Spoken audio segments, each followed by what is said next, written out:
യഥാർത്ഥത്തിൽ ഈ B J പിക്കാരായിട്ടുള്ള R S എസ്സുകാരായിട്ടുള്ള ഇത്തരം മനുഷ്യരുണ്ടല്ലോ, അവരാണ് യഥാർത്ഥത്തിൽ ഇന്ത്യയിൽ ഇന്ന് വരെ മനുഷ്യരിൽ.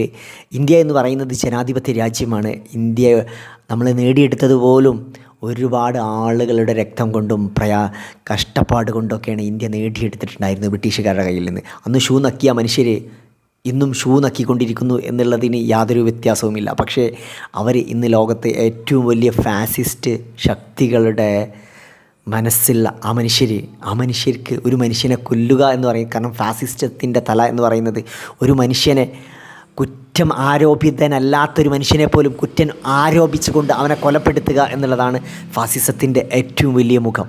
അതായത് ആ മനുഷ്യരിൽ ചെയ്തത് എന്താ അറിയോ?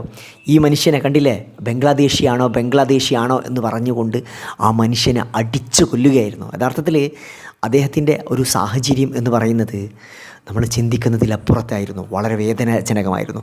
വീട്ടിലെ കൊടിയ ദാരിദ്ര്യം കാരണം കേരളത്തിലൊരു ജോലി അന്വേഷിച്ച് വന്ന മനുഷ്യന്, നമ്മൾ കേരളത്തിനൊക്കെ പ്രബുദ്ധ കേരളം എന്നൊക്കെ വെറുതെ പറയാണ്. കാരണം ചില മനുഷ്യർ നമ്മളെ കേരളത്തിൽ ഉണ്ടാവുന്നിടത്തോളം കാലം ഇത്തരം ഫാസിസം, R S S, B J P പോലത്തെ മനുഷ്യർ നമ്മളെ കേരളത്തിൽ ഉണ്ടാവുന്നിടത്തോളം കാലം അവർ ഉത്തർപ്രദേശിലും അതുപോലെ ഈ നോർത്ത് ഇന്ത്യൻ സ്ഥലങ്ങളിലൊക്കെ അവർ കാട്ടിക്കൂട്ടിക്കൊണ്ടിരിക്കുന്ന പരിപാടി ഇടയ്ക്കെങ്കിലും അവരുടെ ആ സ്വഭാവം ഇവിടെ തലപൊക്കിക്കൊണ്ടിരിക്കും. നമ്മളെല്ലാവരും ഇപ്പോൾ വീഡിയോസിലൊക്കെ കണ്ടിട്ടുണ്ടായിരിക്കും റാം നാരായൺ എന്ന് പറയുന്ന ഒരു മനുഷ്യന്. അദ്ദേഹം ജാർഖണ്ഡുകാരനായിരുന്നു. അദ്ദേഹത്തിനെ ഒരു ബംഗ്ലാദേശി എന്ന് പറഞ്ഞുകൊണ്ട് അദ്ദേഹം യഥാർത്ഥത്തിൽ മദ്യപിച്ചിട്ടുണ്ടായിരുന്നു. മദ്യപിച്ച് ആ മനുഷ്യനെ അടിച്ചു കൊല്ലുകയായിരുന്നു യഥാർത്ഥത്തിൽ.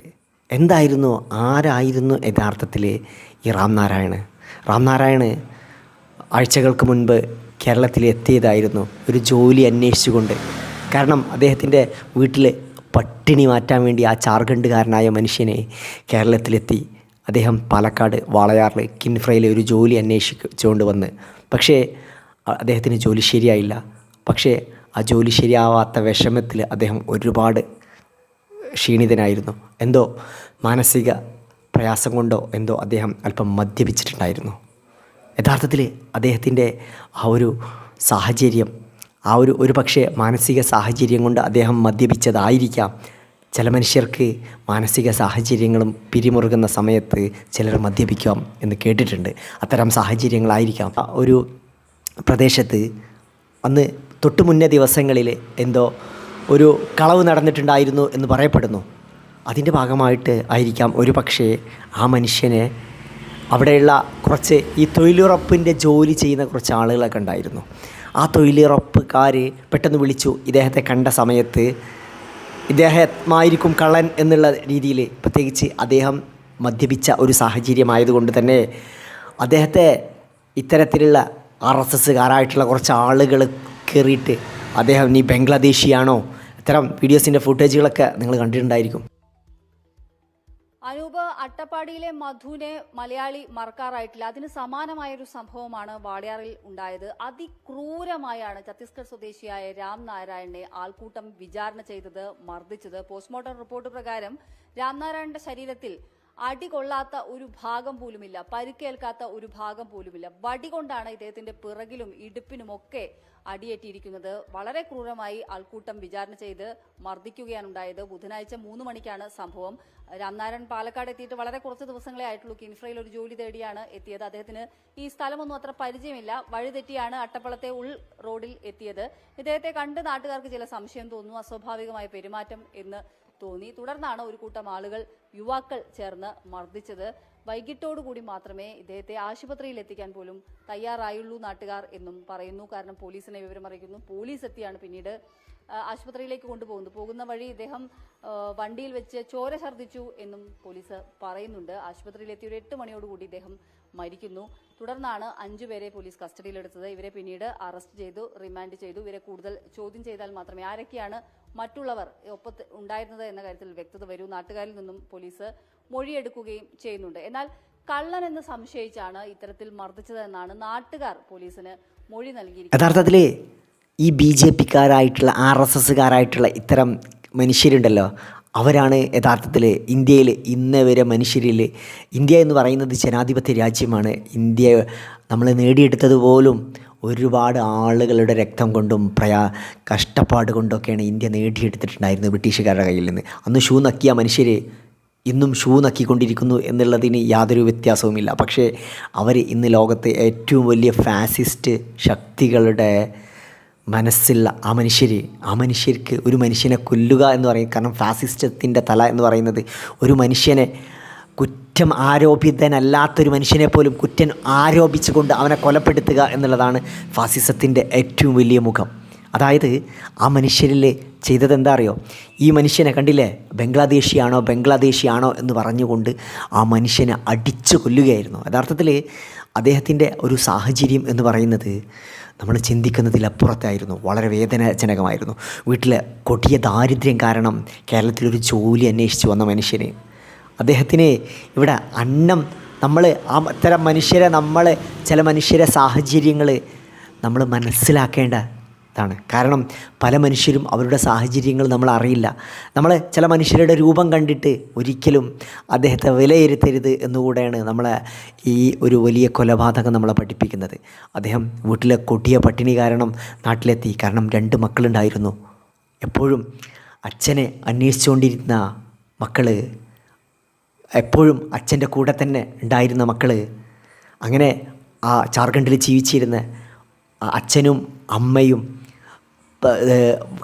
വാർദ്ധക്യത്തിലിരിക്കുന്ന അച്ഛനും അമ്മയും ഈ രാംനാരായണൻ ഉണ്ടായിരുന്നത്. അങ്ങനെ അവർക്ക് സ്വന്തമായിട്ടൊരു വീട് പോലുമില്ല, ദിവസവും പട്ടിണി മാത്രമാണ്. അത്തരം സാഹചര്യത്തിൽ ജീവിച്ചിരുന്ന മനുഷ്യർ, സ്വന്തം എപ്പോഴും അച്ഛനെ ചോദിച്ചുകൊണ്ടിരിക്കുന്ന മക്കൾ, അങ്ങനെ ഇവിടെ എത്തിയതിന് ശേഷം ഈ ഒരു സാഹചര്യത്തിൽ ഈ RSSകാരായിട്ടുള്ള BJPക്കാർ ഈ മനുഷ്യനെ പിടിച്ച് അടിച്ച് കൊല്ലുകയായിരുന്നു. യഥാർത്ഥത്തിൽ ഇവർ, കാരണം ഈ മനുഷ്യനൊരു ബംഗ്ലാദേശിയാണ് എന്നുള്ള രൂപത്തിൽ അദ്ദേഹത്തിന് കുറ്റാരോപിതനാക്കിക്കൊണ്ട്, കാരണം മദ്യപിച്ച രൂപം കണ്ടിട്ട് ഇവർ കുറ്റം ആരോപിച്ചുകൊണ്ട്, ഒരിക്കലും അദ്ദേഹത്തിൻ്റെ രൂപമോ കോലമോ വെച്ചുകൊണ്ട് അദ്ദേഹത്തെ കുറ്റം ഇവർക്കൊക്കെ ആരാണ് നിയമം കയ്യിലെടുക്കാനുള്ള അവസരം നൽകിയത്? ഏതൊരു മനുഷ്യനും നിയമമോ കോടതിയോ സ്വന്തം കയ്യിലെടുക്കാനുള്ള അവസരമില്ല. കാരണം ഇന്ത്യൻ നീതിന്യായത്തിനും ഇന്ത്യയിലെ പോലീസിനും മാത്രമേ ചെയ്യേണ്ട കാര്യങ്ങൾ ഇവരൊക്കെ ആരാണ്? ഇവർ ഈ സർസേവയിൽ നിന്നും അവരെ ശാഖയിൽ നിന്നും പഠിപ്പിച്ചു കൂട്ടുന്നത്. അതാണ് അവരുടെ യഥാർത്ഥത്തിൽ അതാണ് യഥാർത്ഥത്തിൽ അവർ രാജ്യസ്നേഹമായിട്ട് കാണുന്നത്. ആരാണ് ഇവർക്കൊക്കെ ലൈസൻസ് കൊടുക്കുന്നത്? ഒരു രാജ്യം മുഴുവനും നമ്മുടെ ഇന്ത്യൻ നോർത്തേൺ മേഖലകളിൽ മാത്രം നമ്മൾ കണ്ടിട്ടുണ്ടായിരുന്ന സാഹചര്യം നമ്മൾക്ക് അറിയുന്നതായിരിക്കും. കുറച്ച് വർഷങ്ങൾക്ക് മുൻപേ നമ്മൾ മധു മരിച്ചത്, അന്നും ഭക്ഷണത്തിന് വേണ്ടി ആ മനുഷ്യനെ മോഷ്ടിക്കുമായിരുന്നു.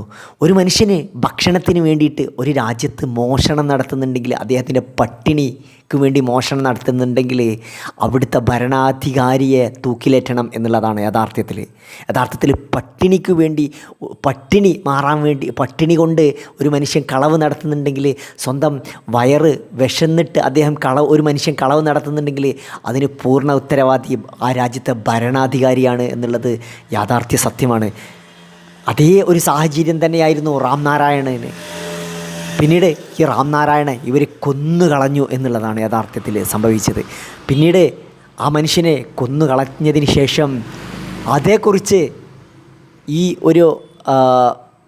ഇതേക്കുറിച്ച് ഫോറൻസിക്, ഈ മനുഷ്യൻ്റെ മരണം സ്ഥിരീകരിച്ചതിന് ശേഷം ഫോറൻസിക് എന്ത് സംഭവിച്ചു എന്ന് സാധാരണ പഠനം നടത്തും. ആ സമയത്ത് കിട്ടിയ റിപ്പോർട്ട് കൂടെ അതേക്കുറിച്ച് ആ ഡോക്ടർ തന്നെ പറയുന്ന ആ റിപ്പോർട്ട്സും ഞാനൊന്ന് കേൾപ്പിക്കാം, എന്നിട്ട് ബാക്കി കുറച്ച് കാര്യം പറയാനായിട്ട്.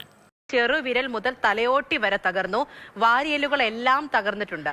10,000 മൃതദേഹങ്ങൾ ഇതുവരെ പോസ്റ്റ്മോർട്ടം ചെയ്തിട്ടുണ്ടെങ്കിലും ഇത്രയേറെ മർദ്ദനമേറ്റ മൃതദേഹം ആദ്യമായാണ് കാണുന്നത് എന്നുമാണ് ഡോക്ടർ ഈ ഫേസ്ബുക്ക് കുറിപ്പിലൂടെ വ്യക്തമാക്കുന്നത്.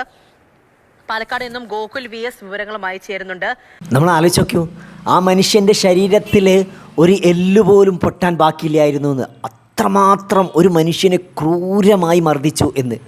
കാരണം ദേശീയത തലക്ക് പിടിച്ച ഈ ഒരു ഫാസിസം ഈ രാജ്യത്ത് ഉള്ളിടത്തോളം കാലം അത് എവിടെയെല്ലാം ഇതാവുന്നോ അത്രമാത്രം അത് ഒരു സമൂഹത്തെ നാറ്റിക്കും എന്നുള്ളതാണ്. കാരണം കേരളം പോലത്തെ അതിപ്രബുദ്ധമായ കേരളത്തെ കേരളത്തിൽ നിന്നും ഒരിക്കലും ഒരു ആൾക്കൂട്ട കൊലപാതകം ഇന്നവരെ ആവർത്തിക്കാത്ത ഈ കേരളത്തിൽ ഒരു ഫാസിസ്റ്റ് സംഘടനക്കല്ലാതെ ആർക്കാണ് ഇങ്ങനെയൊക്കെ ചെയ്യാൻ കഴിയുക?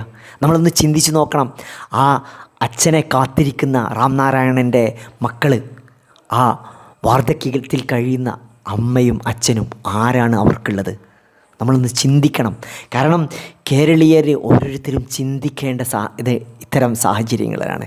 നമ്മൾ ഇനിയെങ്കിലും പ്രബുദ്ധ കേരളം ഇത്തരം ഫാസിസ്റ്റ് ഭരണകൂടത്തെ ഒരിക്കലും കേരളത്തിൽ അടുപ്പിക്കരുത്. കാരണം കേരളം എന്ന് പറയുന്നത് മനോഹരമായ ഏറ്റവും നല്ല മതസൗഹാർദ്ദത്തിൻ്റെ നാടാണ്.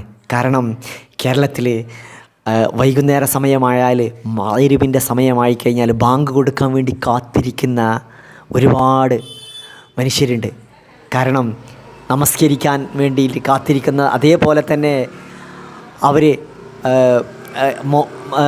സന്ധ്യക്ക് വിളക്ക് കത്തിക്കാൻ വേണ്ടി കാത്തിരിക്കുന്ന, ബാങ്ക് വിളി കേട്ടുകൊണ്ട് കാത്തിരിക്കുന്ന ഒരുപാട് ഹൈന്ദവരായ മനുഷ്യർ, അവർ വിളക്ക് കൊളുത്താൻ വേണ്ടി കാത്തിരിക്കുന്ന മനുഷ്യരും, അതേസമയം സുബഹിൻ്റെ സമയത്ത് അമ്പലത്തിലെ അതിമനോഹരമായ ആ ഭജനം കേട്ടുകൊണ്ട് മദ്രസയിലേക്ക് പോകുന്ന മദ്രസ കുട്ടികൾ, ഇത്തരത്തിൽ അതിമനോഹരമായ കേരളമാണ്. രാവിലെ ആയാൽ പള്ളിയിലെ മണിവിളികൾ. നമ്മൾ ഇത്തരം സാഹചര്യങ്ങളിൽ കേരളത്തിൽ ഇനിയും ഒരിക്കലും ആവർത്തിച്ചുകൂടാ. ഇനി വീണ്ടും ഒരു മധു ആവർത്തിച്ചുകൂടാ. കാരണം നമ്മുടെ കേരളം എന്ന് പറയുന്നത് എന്നും പ്രബുദ്ധ കേരളമാണ് എന്നുള്ളത് ഇത്തരം ഫാസിസ്റ്റ് ചിന്താഗതിയിലുള്ള മനുഷ്യർ ഒരിക്കലും ഇവിടെ വാഴാൻ പാടില്ല എന്ന് നമ്മളെ വീണ്ടും ഓർമ്മപ്പെടുത്തുകയാണ്. ഏതായാലും വീഡിയോ കുറിച്ചുള്ള അഭിപ്രായം കമൻറ്റ് ചെയ്യുക. പുതിയ മറ്റൊരു വീഡിയോസുമായി കൊണ്ട് കാണാം.